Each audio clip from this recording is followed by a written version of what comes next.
আল্লাহ বলেন ইসরাফিল ফু দিলে গোটা পৃথিবী যখন কেঁপে উঠবে, কেয়ামত শুরু হয়ে যাবে, মানুষগুলো পাগলের মতো মাতালের মতো দৌড়বে, আর একজন মানুষ আর একজনকে বলবে আইনাল মাফার, বন্ধু পালাবো কোথায়, আশ্রয় মিলবে কোথায়, কোথায় গেলে মাটি স্থির পাবো। সব জায়গায় নড়ছে নড়ছে নড়ছে। কাল্লা লা ওয়াজার, রব্বুল আলামিন বলে না বান্দা, আজ আর জমিনের কোথাও কোনো ঠিকানা নাই। ইলা রব্বিকা ইয়াউমা ইদিনিল মুস্তাকার, আজ শুধুই কেবল গন্তব্য, আশ্রয় তোমার রব আল্লাহর নিকট। কার নিকট? হ্যাঁ, টেলিভিশন তুমি এত বালা বুঝা লাইলা, মোবাইলের বেডি তুমি এত বালা বুঝা লাইলা, ফেসবুকের খবর এত ভালো বুঝলা, কাফের বেঈমানদের কথা তোমার মাথায় এত ঢুকলো।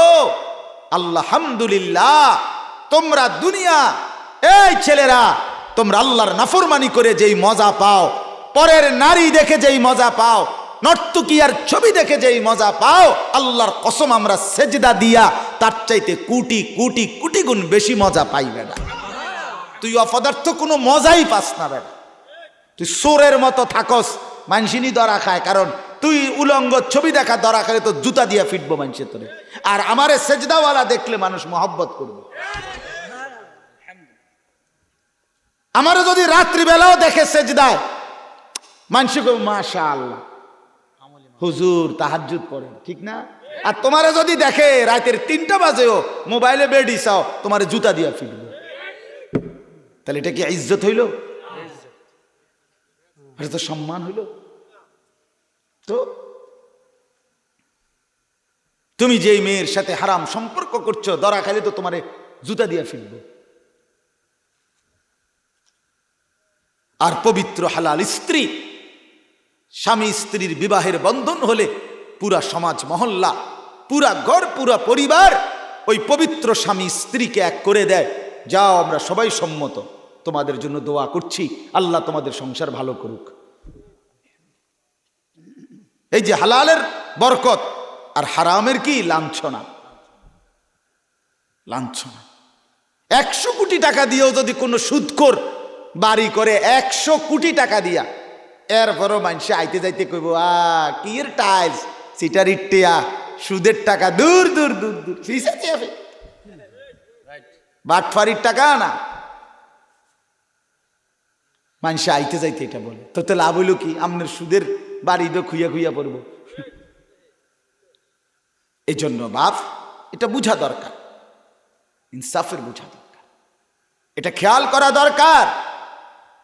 এজন্য আমি বললাম, আল্লাহ তাআলার দয়া, আল্লাহ তাআলার ফজল প্রত্যেক জামানায় আমাদের প্রত্যেকের কানে আল্লাহর কথা আল্লাহ পৌঁছাইছে, কিন্তু হেদায়েত আল্লাহর হাতে, ফয়সালা আল্লাহর হাতে। রাসূলুল্লাহ সাল্লাল্লাহু আলাইহি ওয়াসাল্লামের কথা বলতেছিলাম, নবীজির চাইতে বুঝানেওয়ালা, সর্বগুণে গুণান্বিত আর কেউ হইতে পারে? সেই নবীও 23 বছরে যত মানুষকে কালেমার দাওয়াত দিছে, বুঝাইছে, সবাই কালেমা পড়ছে তো? কেন? ওই যে আল্লাহ বলছে, বন্ধু দাওয়াত আপনার দায়িত্ব, আহ্বান আপনার দায়িত্ব, বলা আপনার দায়িত্ব, বুঝানো আপনার দায়িত্ব, ভয় প্রদর্শন আপনার দায়িত্ব, কিন্তু হেদায়েত আমার দায়িত্ব। হেদায়েত দেব আমি হেদায়েত দেব। এই জন্য নবী সাল্লাল্লাহু আলাইহি সাল্লাম অহরহ দোয়া করতেন, আল্লাহুম্মা হদি বিহি, আল্লাহুম্মা হদিন নাস, আল্লাহ মানুষগুলারে হেদায়েত দেন, আল্লাহ আমার এই সাহাবীটাকে হেদায়েত দেন, আল্লাহ তার দ্বারা মানুষের হেদায়েত দেন। অর্থাৎ হেদায়েত দিবেন আমনে আমনে আমনে আমনে আমনে আল্লাহ। এই জন্য আল্লাহ তাআলা যাকে পছন্দ করে, যাকে আল্লাহ সিদ্ধান্ত করে, যাকে চায় দয়া করে, আল্লাহ তাআলা তাকে শরহে সদর, তার এই দিল, তার এই বক্ষ, তার এই কলিজা আল্লাহ তাআলা ইসলামের জন্য খুলে দেয়। ইসলামের উপরে যে চলতে পারে, কোরআন সুন্নাহর উপরে যে চলতে পারে, ওযু নামাজ গোসল হালাল হারাম পাক পবিত্র, আল্লাহর ইবাদত, আল্লাহর বন্দেগী যে করে ভাইয়া, সে আল্লাহর পক্ষ থেকে বিশেষ ইনাম, নেয়ামত, পুরস্কার, বিশেষ কিছু লাভ করে। আর সেটার নাম হলো শরহে সাদর, অর্থাৎ আল্লাহ নিজে দয়া করে তার বুক, তার সিনা, তার কলজা, তার ভেতরটা ইসলামের জন্য খুলে দেয়। আফামান শারাহাল্লাহু সাদরাহু লিল ইসলাম, রব্বুল আলামিন বলেন, যাকে আল্লাহ, যার সিনা, যার কলিজা, যার বক্ষ আল্লাহ ইসলামের জন্য খুলে দিয়েছেন, মানে আল্লাহ যাকে হেদায়েত দিবেন, আল্লাহ যাকে জান্নাত দিবেন, আল্লাহ যাকে পছন্দ করে নিয়েছেন, তাকে আল্লাহ তার দিল ইসলামের জন্য খুলে দেয়। আর আল্লাহ যখন দিল খুলে দেয়, ফাহু আলা নূরিম মির রাব্বি, সে আল্লাহর পক্ষ থেকে সরাসরি একটা আলো পায়। সেই আলোতে সে চলতে চলতে জান্নাত পর্যন্ত পৌঁছে যায়।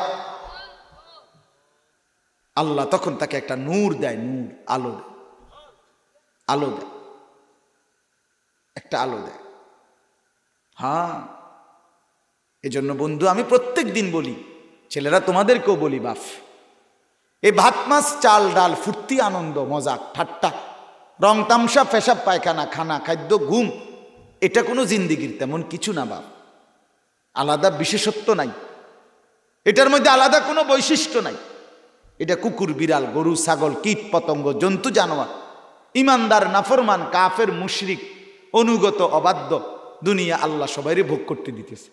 ঠিক কিনা বল? এটা এমন একটা দস্তরখান, যে দস্তরখানটা আল্লাহ বিছায় রাখছে, যা দুনিয়া ভোগ কর, কাফের তুইও ভোগ কর, ইমানদার তুইও ভোগ কর, ডাকলেও না ডাকলেও, মানলেও না মানলেও। এটা আল্লাহ বলে, এটা আমার কাছে 2 পয়সার কোনো দাম নাই, চা খাইতে লইছ, খা, ভাত দুগা খাইবি, আর কি তা, কি দুনিয়ার ভোগ করবি, ফাঙ্গাস, তেলাপিয়া, হ্যাঁ, ফুলকপি, ফাতাকপি, দৈন্যাতা, কাঁচামরিচ, হ্যাঁ, ফার্মের মুরগা, কক মুরগা, আর কি তা, এই তো ঘুরে গেলে, আজগা ফার্মের মুরগা, কালকা কক মুরগা, আজগা ফাঙ্গাস, কালকা তেলাপিয়া, আজগা ফুলকপি, কালকা ফাতাকপি, হ্যাঁ, এই তো দুন্দুল, করলা, আর কি আহামরি কি দুনিয়া ভোগ করতেছি আমরা? খুব বেশি কিছু, খুব বেশি কিছু বলেন না। যার 3 ফুট বিদেশ, তা আপনি কি ওনার এই গোস্ত মাছ ছাড়া অন্য কিছু খাইতে আছেন নাকি? তা আপনি অনেক আফ্রিকার মানে জন্তু জবাই করে খান, তো তো তো দুনিয়া আপনি কি ভোগ করতে, কি ভোগ করছেন আপনি? আহামরি কিচ্ছু না। অতএব এই কথাটাই মূল বক্তব্য। আল্লাহ তাআলা বলেন, আফামান শারাহাল্লাহু সাদরাহু লিল ইসলাম, আল্লাহ তাআলা যার বক্ষ, যার সিনা ইসলামের জন্য খুলে দিয়েছেন, ফাহুয়া আলা নূরিম মির রাব্বি, সে সরাসরি আল্লাহর পক্ষ থেকে একটা আলো পায়, সেই আলোতে সে জান্নাতের পথে চলতে থাকে। আল্লাহ দয়া করে, আল্লাহ দয়া করে। ছোট্টবেলা থেকে আল্লাহ তারে বুঝ দেয়, আল্লাহ তার দিল দেয়, আল্লাহ তারে বিবেক দেয়, আল্লাহ তারে দিমাগ দেয়, আল্লাহ তারে আকল দেয়, আল্লাহ তারে মহব্বত করে, মায়া করে আল্লাহর রাস্তায় চালায়, আল্লাহর রাস্তায় চালায়, আল্লাহর পছন্দ।